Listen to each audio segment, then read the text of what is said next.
Hello, and welcome to Form Now. This is a conversation we're having about Catholic saints. If you're listening on the podcast version of this, you can also watch the video version of this conversation on form.org.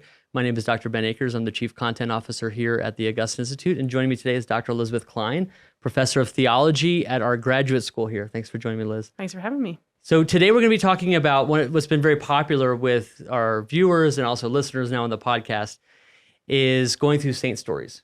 We've been patterning ourselves on the liturgical year, and on June 1st, we celebrate a great saint named Saint Justin Martyr. Yeah, I love that I get invited to talk about all my favorite early Christian saints. So Justin Martyr is an incredibly important early Christian saint. He's an incredibly important witness to many things in the early church, to sort of earliest citations of the Gospels and reflections on Christ, to one of the earliest witnesses to the Christian liturgy. He's also saw Christianity as the highest form of philosophy and is a martyr. So there's so many things to talk about when it comes to Justin. So a martyr is not his last name? No. Is it interesting, though, it makes it into his name? Like, that's how prominent he was as I think it was Tertullian, the early church ecclesiastical writer, called him the Philosopher Martyr. Right. This is a rare category. Not a lot of, people who are sort of highly skilled academically also have fame for their courage to confess the faith unto death. So that makes Justin really special. So what are his dates? Let's get some historical context and we'll go to some of what he wrote. So Justin Martyr lived in the early 2nd century, so from about 100 to 165. And he talks about his conversion to Christianity as really a kind of intellectual conversion. He tells the story of his conversion in a work called The Dialogue with Trypho, which is an apologetic work. He has many apologetic works, his first and second apology. And so when we're talking about apologetic work, we're not talking about, apologizing, saying sorry for things. We're talking about defending the faith. And so I always say that when someone's a, apologist is not someone who goes around, like you said, and apologizes and says they're sorry for things, but someone who does that, who goes around and apologizes for things all the time, is called a husband. That's right. Yeah, which I apologist, but you're like someone who defends the faith. It becomes like a whole class of writers in the early church. Right, exactly. And a prominent theme in Justin Martyr's apologies is a kind of misconceptions about Christianity. So his apologies are specifically directed against pagans. And one of the things that Christians were criticized for was sort of their secret rituals in the Eucharist, being cannibals. Yeah. And so that's one reason why we have the liturgy in that context. The dialogue with Trypho is kind of an apologetics vis-a-vis the Jewish people. And so Trypho, who he's talking to, is a Jew. And so it's really about sort of prophecy and the interpretation of the Old Testament and whether or not we should keep the law and how Christ has fulfilled the law or changed the law. And so there are kind of different modalities of this apologetics towards different groups. It's interesting when you look at the early church, it's fun to look at what the church is being accused of because it gives it kind of an external confirmation of what the church actually believes. Mm-hmm. So as you mentioned, with the early Christians are being accused of cannibalism when, that's from the outside, they hear eating the body, blood of Jesus Christ, mm-hmm. the flesh of Christ. That sounds like cannibalism to someone who's not within the fold. Right. And they were accused of incest because they called each other brother and sister and exchanged the kiss of peace. Yeah. So incest. And then atheism was the other main charge because they rejected the existence of the state gods. Right. Yeah. So baptism. There was another one that struck me was that they said that they drown babies. Oh, because of baptism. Because of baptism, and they would say that it is a beautiful kind of custom that the accusers of the faith says that they drown their babies and then they cover them with flowers.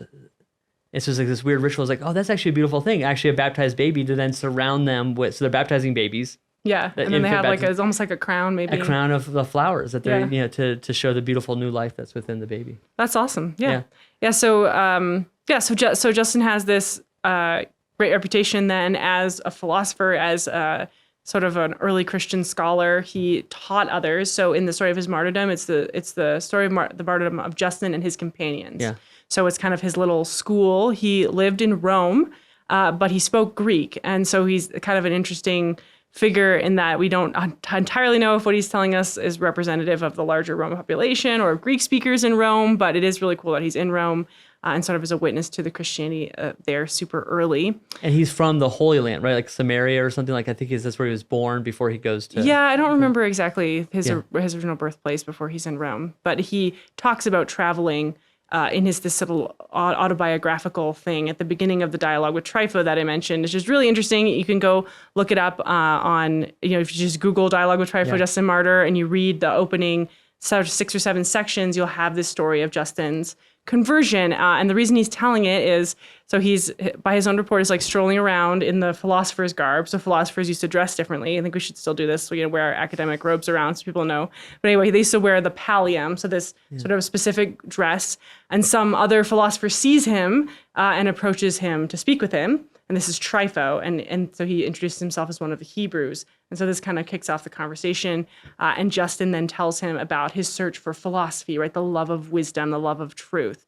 And so he talks about all the different philosophical schools and how he kind of like sampled all of them. So first he studied with the Stoic, but the Stoic just wanted to sort of talk about ethics and not God. And so he was like, well, I want to search after the highest truths. Then he goes and studies with a peripatetic who tries to charge him a fee. So he has to think he's not really like that's the highest. Aristotelian. Yeah, that's not the highest level of philosophy. Then he goes to a Pythagorean who wants him to learn math and music before he can learn about God. And he wants to go to the highest truth. So then he studies with the Platonists. And he's really attracted to Platonist philosophy, which of course a lot of early Christians were. And some like St. Augustine says there's a lot of overlap. And the Platonists teach the immortality of the soul and the eternal God. And all of these things. And so he's a Platonist philosopher. But then he tells a story that one day he's kind of taking a lonely stroll by the beach, by the sea, sort of contemplating his philosophical thoughts, trying to be alone. And he sees an old man following him. And some people have theorized that the old man is Christ, but he doesn't name him. And he asks the old man, what he's doing. And the old man says he's looking for some of lost members of his own household. Right, so some people take that to mean, looking for his lost sheep. And then he starts to ask Justin a series of questions about Platonic philosophy, which really revolve around the question of the immortality of the soul and whether or not human beings can kind of find God by the power of their own reason. And really challenges Justin to think about, is the soul giving life to itself or is it created? Can a person really see the immortal God even with his mind without divine aid? And Justin is persuaded by the speaker that this is impossible. And then that's when he's introduced to the idea of the fact that God has revealed himself to man, and so that we can come to know him through the prophets. And so Justin is a very passionate defender of the prophets as foretelling Christ and helping us see who God is through the scriptures. And so that becomes the basis then of the dialogue with Trypho, who clearly sees a different view of what the prophets are saying and who Christ is. And so that's kind of the kickoff point for their dialogue. No, it's a beautiful work. So you'd recommend maybe the first 6 or 7 sections? Yeah, if you want to kind of get that cool story of his life of looking through these different philosophies and then this encounter with the nameless old man that's in the very beginning of the dialogue with Trypho. And you can get those on New Advent, as you mentioned, if you just Google it, but newadvent.org has a great Fathers of the Church resources that you can go and it's free, download and read it. And read them. Okay, so dialogue with Trypho. Then he has he's reaching out to those who received the first covenant, what we call the Old Testament, the Old Covenant. But he also has dialogues with those who are pagans. Right. Trying to bring them to Christianity as well. Right. So the Apologies, and I can't remember if it's the first or second one, is nominally written to the emperor and is, responding to a number of these challenges about Christianity and atheism and these kinds of things and kind of disclosing like what the Christian life is like and sort of the Christian moral practice. Especially kind of affirming that, Christians are good citizens and that their way of life is sort of holy and pure. And, clearly Justin doesn't win out in a major way since he's martyred for his for his beliefs. But I thought we would get a kind of good sense of Justin's sort of apology for the faith and what his confession is based on. I brought with me the Acts of the Christian Martyrs that includes the story of Justin. And of course, we don't know always the dating of these things, but I just thought I'd read a little passage where Justin is asked to profess the faith. And so he's brought before the prefect named Rusticus. So this is in Rome? This is in Rome. So the prefect Rusticus has asked him if he's a Christian. This is always the fundamental question that Christians are asked on trial, and the sort of confession of faith is, I am a Christian. Justin complains about this in his apologies. It's for the name alone that sort of Christians are persecuted. So he says, so then he asks him further, what are these doctrines then that you prefer? I said, yes, said Justin. I adhere to them on the basis of belief. The prefect Rusticus said, what belief do you mean? Justin said, The belief that we piously hold regarding the God of the Christians, whom alone we hold to be the craftsman of the whole world from the beginning, and also regarding Jesus Christ, the child of God, who was also foretold by the prophets as one who was to come down to mankind as a herald of salvation and a teacher of good doctrines. So this is really fundamental to the beginning of the dialogue with Trypho, where he's convinced that God is a creator of all things. He alone is a creator. He created the soul and everything, and that he reveals himself through the prophets and then fundamentally through Jesus Christ. And he says, what I say is insignificant when measured against his Godhead, but I acknowledge that the power of prophecy for proclamation has been made about him, whom I have just now said to be the Son of God. For know you that in earlier times the prophet foretold his coming among men. And so then that confession of humility that he learned through that dialogue, that you cannot simply get to God by the power of your reason, although the Platonists learned true things about God, but you have to accept the limitations of your humanity, that it has to be revealed through God's word and then through his Son. And so I just thought that was, it's really interesting, sort of if he has to sum up the faith when he's put on the spot on trial, that those sort of main tenets come out there that also come out in his other apologies. One of the things I love about the early Christian martyrs is, that shows up in their apologies, is it's not just like, yes, I'm Christian now, cut my head off. It's, they give a testimony, they give the witness, and that's what martyr means, of course, is that they give the witness of, and this is what I believe. Yeah. So they're giving sometimes a witness to the like great boredom or irritating those who put them on trial. Like, I didn't ask you that. But I think something that the first thing that Justin confesses is belief in the creator God, which is also the first article of the creed, of course, that we profess every Sunday at Mass. And so to think about that as sort of, that's the fundamental conviction for which they're willing to die, because if God created all things, God can promise them new life, God can recreate them. And so that's virtually all the martyrdom stories. You'll find some kind of confession, usually one of the first confessions, in the God who is the creator and in Jesus Christ, his Son. And I was working on this recently for an academic paper, but it's interesting that that's really the fundamental parts of the creed that we say now, right? We've God the creator and Jesus Christ, his Son, and that really forms the structure of the creed right back to what the martyrs were confessing on trial. One of the things that I remember from reading my time years ago of Justin was this idea that he has of like the seeds of the word, so of the logos, so that the logos, everything is created through this word or the reason, and so that there's almost seeds everywhere. So you find it most specifically in the prophets of the Old Testament, but that you can even read some of the pagan myths. Absolutely, and I read Justin probably in my first year of college. And I was totally blown away by that. At the time, I was an evangelical Christian, so I hadn't done a ton of theology.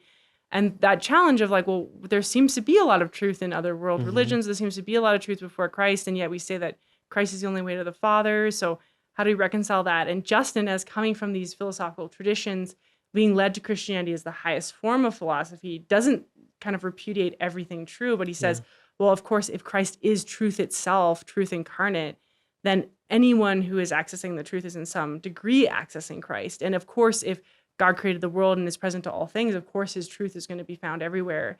And it's almost like the reverse of how a modern person goes about apologetics by proving the kind of uniqueness of the faith. He actually says, well, this is the most true form of all of the other things that you've been experiencing. And I found that especially striking with things like myths of dying and rising gods, or sort of myths that parallel things that happen in the life of Jesus. And he says, well, if this is the truest story, if this is what's going to happen to the Word incarnate, like, why wouldn't you find echoes or shadows or imitations of that everywhere that actually makes sense? And I think to our modern mind, like, the thing that's the most unique is like the best thing. And so it's really counterintuitive, but he sees that as an argument. Like, he actually leverages that as an argument for the truth of Christ. Like, he's not defending against that charge. He's saying, look, this is true because we have all these other parallels. Yeah.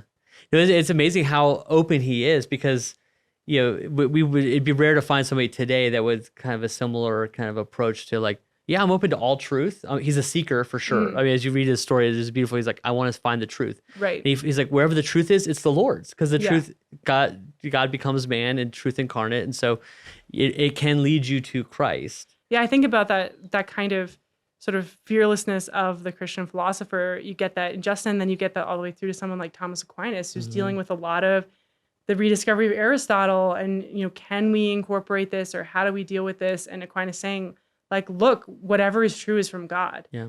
And so if we're confronted with an argument from another philosophy, another religion, whatever, that appears to be true, we should investigate it. And if Yeah. we discover it's true, it means it can't compete with the gospel. Yeah.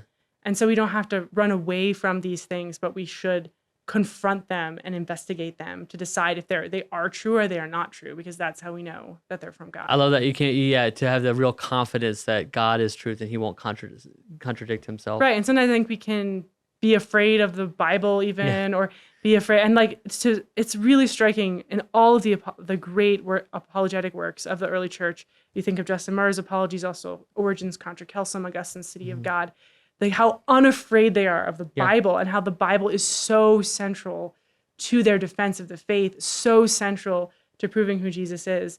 And in the case of Justin, he is dialoguing with people who aren't necessarily going to take these things for granted, who don't necessarily think that these texts are worth reading, but he has that confidence in the truth that is God's, that this is really where the answer is to be found, and this is what needs to be brought into dialogue with all these other truths. Oh, it's a great challenge to us to never be afraid of the truth, to always seek the truth wherever it can be found, and to know that it's always going to lead us to Christ and his church. Now, in the time we have remaining, just a couple minutes, one of the other things that you mentioned that Justin is known for is his teaching on the worship of God. Right. So Justin, as I mentioned, in the context of the apology, he describes the early Christian liturgy because he's proving that it's not cannibalism. And so we have a lot of really interesting details about the liturgy from him. Again, this is something if you look up the details of the earliest Mass. I also recently did a short course on the Eucharist in the early church, and I talk about Justin Martyr's account of it. So he talks about it, being on Sunday and it being partaking for the baptized and those who are free from serious sin.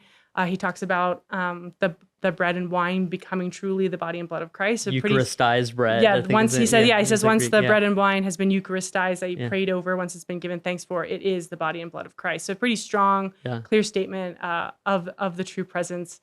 And then, talks about the Last Supper and the sort of basis for the celebration. So I think it's very edifying to look at, even if the first time I read it, I was like, wow, this is actually really similar. It's the structure, too. Yeah, it's like liturgy of the Word, the liturgy of the Eucharist. It really is. It's amazing. It says, they say the scriptures, then someone expounds on them, and then they have the liturgy of the Eucharist. So it really is edifying to see that connection, that we're celebrating a continuous sort of tradition of the liturgy going back all the way to the earliest records we have of it. He's a very prominent second century apologist, martyr of the faith. He's quoted 9 times in the Catechism. So which is actually a high number for a particular saint. How does that compare? How's that compare? So Augustine's the highest, Aquinas is second, and then Justin Martyr is in the top 5. That's awesome. Yeah, so he's we go to him, and in the Catechism you can find that structure of underneath the sacraments about the structure of the Mass in there. It's quoted at length. Absolutely. Well, thanks so much for giving me a chance to talk about Justin. He's one of my first experiences of reading the Fathers. Yeah. I really love Justin. What would you say for someone who's watching and saying he wants to get to know these early church martyrs? What can we learn from Justin in particular for today? Yeah, I think something you brought up before, that to have that confidence in God's truth and in the Bible, to not be afraid of sort of challenges from whether it be the sciences or social sciences or humanities, to have that confidence that if it's true, then it will be shown to be compatible with the faith, and I don't have to be afraid of sort of investigating and exploring it. And then I think the second thing to learn from Justin is that there is no conflict between having a really robust intellectual life and a really robust spiritual life. And it's very beautiful in his account of his martyrdom that the person who's the judge is asking him, do you believe these things? And he says, no, I don't only believe them, I am fully convicted of them. And so to be so fully convicted by those truths, that to be able to lay your life down for them, he has that strong conviction because of this robust intellectual life, and it's not weakened by that, which is a really false dichotomy we can sometimes buy into. That's beautiful. No, thank you for that. So you can be a saint and a scholar. You can be, yep. And one of the things that strikes me, and this is the last thing I'll say, is that he was martyred with his students. Yes, yeah. We say companions, but those are his students. Yep. Mm-hmm. To have a teacher with his students, what a beautiful witness that they give. Oh, geez, this is making me hot under the collar. a lot of pressure to be a teacher.